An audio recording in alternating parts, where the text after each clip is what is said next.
んにちは。リトルピープルです。家庭菜園にぴったりの植物たち紹介していきたいと思います。チャンネル登録よろしくお願いします。ブロッコリーには抗がん作用が期待されるスルフォラファンという機能性成分が含まれています。スルフォラファンは硫化鉱物の一種で、体内に取り込まれた発がん性物質の排出を促す作用や、がん細胞に変異しかけた細胞を修復する MMST、メチル、メサネ、チオ、サルホネートの作用があることが知られています。また、胃がんの原因であるピロリ菌の抑制や、ピロリ菌感染による胃炎や胃粘膜萎縮の予防効果も期待されています。抗酸化作用においてもビタミン C などに比べ長く持続することが知られています。そんなブロッコリーの栄養成分を見ていきましょう。栄養成分。ブロッコリーの特徴的な成分には、水溶性ビタミンである葉酸、パントテン酸、ビオチン、ビタミン C があり、野菜の中でも比較的多く含まれています。葉酸は、細胞の増殖に関与するビタミンで、胎児の正常な発育に重要です。妊婦さんが葉酸を摂取することで、胎児の神経管閉鎖障害のリスクを低減することが報告されています。パントテン酸は、糖や脂質の代謝に関与します。ビオチンは、抗炎症物質を生成することによって、アレルギー症状を緩和する作用が知られています。ビタミン C は、皮膚や細胞のコラーゲン合成に重要な成分です。抗酸化作用があることから、体内では脂溶性のビタミン E と協力して、活性酸素を除去し、細胞を保護します。ブロッコリーとブロッコリースプラウトは、肝臓での解毒、排出作用を助ける成分、スルフォラファンを含んでおり、がん細胞に変異しかけた細胞の修復をする MMST、メチル、メサネ、チオ、サルホネート、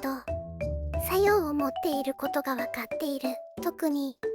ブロッコリーの種子を発芽させた新芽であるスプラウトは、成長する力を蓄えており、ブロッコリーの20、50倍のスルフォラファンを含有しているので積極的に摂取したい。ブロッコリースプラウトに関しては、別の動画でご紹介します。ただし、MMST 作用は熱に弱いので、加熱せず摂取するのが効果的。ビタミン C やポリフェノール、カロテノイドなどの栄養素も豊富に含んでいるため、免疫力の底上げに最適な野菜と言えます。そんなとてつもなく健康にいいブロッコリーの育て方について説明します。ベランダで秋から冬にかけて家庭菜園を始めたい方に、とってもおすすめしたいのはブロッコリーです。ブロッコリー栽培の良いところは、寒さに強く、半日陰でも十分育ち、ブロッコリーの超辛いを収穫した後も次々出てくる側辛いやブロッコリーの葉っぱまでも美味しく食べることができるので本当におすすめです。ベランダ菜園でできる秋冬シーズンのブロッコリーの育て方をご紹介します。用意するもの、ブロッコリーの苗、直径 30cm、深さに 10cm 以上の大型プランター。1本上であれば直径 30cm、深さに 10cm 以上の深鉢でも OK。野菜用培養土、鉢底石、移植ゴテ、小型の園芸用シャベル、化成肥料、園芸用ハサミ、以下に詳しく述べます。ブロッコリーの好む環境。ブロッコリーの生育適温は15、20度し、日当たりの良い場所を好みますが、半日陰の場所でもゆっくり成長することができます。病害虫を防ぐためにも、風通しの良い場所で育てましょう。ブロッコリーのプランターの準備。ブロッコリーの根が大きく張ることができるように、プランターはある程度土の量が多く入るものを用意しましょう。ブロッコリーも人間と同じで、器によって実る大きさも量も違います。ご自身のベランダの広さに合う無理のないプランターを選ぶことでおのずと収穫できる量も分かってきます。ブロッコリーのプランター、高さ、幅、奥行きともに30cm以上の約28、50リットル以上のサイズがよく育つと思います。ブロッコリーの土の準備、排水性を良くするため、鉢底石をプランターの底に敷きます。土は野菜用の培養土で育てましょう。ブロッコリーの植え付け時期、秋冬に育てるブロッコリーの植え付けで大切なことは9月上旬には植え付けを済ませるということです。秋の苗の植え付けが1週間遅くなると収穫は1ヶ月遅くなると言っても過言ではありません。初期生育が良好な野菜は実り多い収穫となります。本葉が5、6枚の苗を用意します。プランターに鉢底石を敷いて培養土を入れ、根鉢くらいの大きさの穴を開け、穴に水を注ぎます。水が浸透したらポリポットから根鉢をできるだけ崩さないように苗を出し、そのままプランターの土に開けた穴に入れるように植えます。植えたらプランターの底から流れ出るまでたっぷりと水を注ぎます。ブロッコリーの苗の選び方として、葉の緑が濃く厚みがある、がっちりしている、節感が締まっている、ひょろひょろと間延びしていない、しっかりした苗を選びましょう。病害虫がついていない、鉢底に虫がいないか、葉の両面に虫に食べられた跡がないか確認しましょう。苗の先端に勢いがある。新芽の勢いは苗の生育の勢いを表します。元気の良い苗を選びましょう。苗を植え付ける前に紅葉は取り除きましょう。種から育てる場合、1、種まき、ポリポットに培養土を入れて土に水を含ませてから、4、5粒を9cmくらいの間隔でまきます。1cmほど土で覆い、発芽まで日陰に置いておきましょう。種まきの時期は春まきなら3から4月にかけて、秋まきなら7月下旬から8月下旬が最適です。2、植え付け、発芽後、ひ弱なものを間引いて1つのポリポットに1株が残るようにし、本葉3、4枚になるまで育てます。植え付け以降の育て方は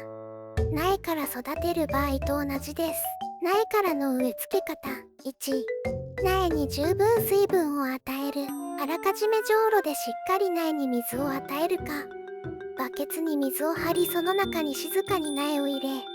しっかり水を吸わせましょう。2、プランターに苗と同じくらいの穴を開け、苗を軽く手で押さえ、根鉢を崩さないように植え付けます。3、苗の周りを少しへこまして、苗にしっかり水が浸透するように植え付けてあげましょう。4、お水をしっかりあげます。植えたばかりの苗は土に活着するまでに少し時間がかかります。その際、根が乾燥してしまわないためにも、植え付けから1週間以はしっかりと水を与えます。5、まだ苗が小さく寒冷舎に収まるうちは、できるだけ寒冷舎の中で育てましょう。秋冬野菜の成功の秘訣は、害虫から苗を守ることです。ブロッコリーの追肥。ブロッコリーの本葉が7枚くらい出てきたら追肥をして土寄せをします。ちょうからいができた頃から2週間に1度は追肥をしましょう。肥料を施す位置は、葉が広がった先よりも少し先の方に施します。というのも、大体根の広がりというのは葉の広がりと同じくらいと言われています。そのため葉の先を目安に肥料を施します。今回はプランターで育てているので、だいたいプランターの外側に追肥をしましょう。草勢が落ちている時などは、様子を見て少し肥料を施してあげても良いでしょう。先端につく最初の辛いが直径2センチメートル程度になったら切り取ります。麹に化成肥料 10G を追肥して、脇から出る芽の生育を促進します。以降、2週間に1度、同量の追肥を続けます。また、土が乾いたらたっぷりと水を与えてください。ブロッコリーの土寄せ。葉の大きさに比べ茎が少し細いブロッコリー。追肥のタイミングで株元へ軽く土寄せすることで倒せ状を防ぎます。冬の追肥。ほとんどの秋冬野菜の生育適温は15、20度 C です。そのためこの温度を下回ると生育は鈍くなってきます。つまり寒くなるこれからの季節、15度 C を下回るようになると野菜の成長するスピードはどんどん遅くなるのに、春夏野菜の頃と変わらず肥料をどんどん与えては使用されない肥料が土の中で溜まってしまうことになります。また春夏と違い秋冬は雨も少なく与える水の量も少ないため肥料分が水で流れ出すことも少ないということになります。気温が15度 C を下回ったら秋冬に育てるブロッコリーの肥料は控えた方がいいですし、ブロッコリーの病害虫。ブロッコリーの葉を食害するナメクジ。雨が降った次に日の朝はナメクジ捕獲のチャンスです。いつもはどんなに探してもなかなか姿を見せてくれないナメクジですが、雨が降った後はとっても活動的になっています。アブラムシや青虫、コナガ、ヨトウムシといった害虫の被害に遭いやすいので、植え付け直後からプランター全体に防虫ネットをかけて予防します。害虫被害を確認したら必要に応じて専門の薬液を使いましょう。日常のお手入れとしてニームや木作液などを希釈してスプレーしてあげましょう。スプレーすることで病害虫を防ぐだけでなく、ニームや木作液は葉に栄養も与えることができます。スプレー後希釈液が余ったら土にそのまま与えても肥料代わりとなります。ブロッコリーの水やり。土の表面が乾燥したら適度に水を与えましょう。湿度に弱い性質がありますので水の与えすぎは禁物です。通常畑で栽培する際は雨の跳ね返りによる病害虫を防いだり、夏の乾燥を防ぐためにマルチや敷き藁を敷きます。秋冬のプランター栽培ではバーク堆肥などを敷いて冬の防寒対策、雨の跳ね返りや乾燥を予防すると良いでしょう。その他ブロッコリーの病害虫について、ブロッコリーは葉も柔らかく甘いので私たちも食べることができます。青虫はカブ、大根、チンゲン菜、白菜、ブロッコリーなどの油中の野菜を好んで食害します。油中の野菜の葉の上の糞を見つけたら葉の上、茎などにいるモンシロチョウの幼虫の青虫を探して駆除しましょう。ちなみに同じ青虫の仲間のアゲハやキアゲハの幼虫はセリ科のハーブや野菜、イタリアンパセリ、人参等を好んで食害します。ヨトウムシは夜に活動するために地中用の周りで捕獲するのは難しいですが、苗の周りの土 1cm ほどの深さのところにいるので土の中を探してみましょう。ヨトウムシの成虫は蛾なので平石葉裏に産卵します。葉の裏もこまめにチェックすることで早期発見が可能になります。病気。ブロッコリーは湿度に弱いことから黒腐病に注意しましょう。黒腐病は水が溜まるとかかりやすいので、プランター栽培はそこに軽石を敷いて排水できるようにしましょう。鳥害。ブロッコリーの害虫被害が収まる頃はその害虫を餌としていた鳥の餌がなくなる頃です。主にヒヨドリがブロッコリーの葉を食べにやってきます。カリフラワーとブロッコリーと両方育てていたら必ずブロッコリーの葉を食べています。寒さの毛にもなるので寒冷車をかけて鳥の被害を防ぎましょう。ブロッコリーの収穫と保存方法。お店で売られているブロッコリーは小花蕾といってブロッコリーの花のつぼみの部分ですが、自分で育てているとそれ以外にも側花蕾とブロッコリーの葉も収穫することができるのでさらにお得な野菜なんです。小花蕾の収穫。ブロッコリーの